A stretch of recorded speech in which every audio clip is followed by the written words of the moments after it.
नव्या दिवसाची नवी बातमी।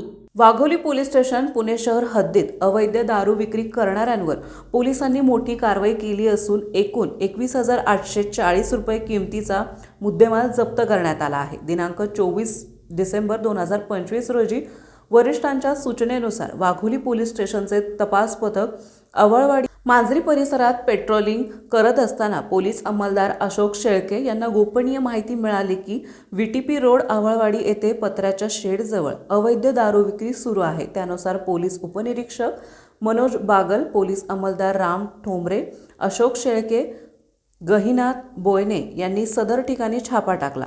छाप्यात अप्पा कल्याण साळवे वय वर्ष 47 राहणार पत्रावस्ती थेऊर तालुका हवेली जिल्हा पुणे हा इसम अवैधरित्या देशी विदेशी दारू आणि गावठी हातभट्टीची दारू विक्री करत असल्याचे आढळून आले। त्याच्याकडून 16,840 रुपये किमतीच्या देशी विदेशी दारूंच्या 244 बाटल्या तसेच 4,900 रुपये किमतीची गावठी हातभट्टी तयार दारूचे 245 पाऊच असा एकूण 21,840 रुपये किमतीचा मुद्देमाल जप्त करण्यात आला।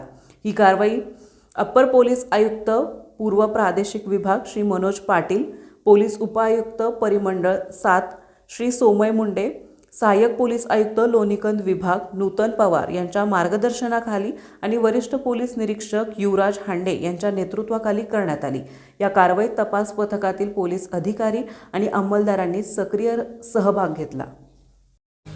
आपल्या परिसरातील महत्त्वाच्या बातम्या पाहण्यासाठी आजच नवप्रभात न्यूज चॅनलला YouTube वर सबस्क्राइब करा आणि बेल आयकॉन प्रेस करा।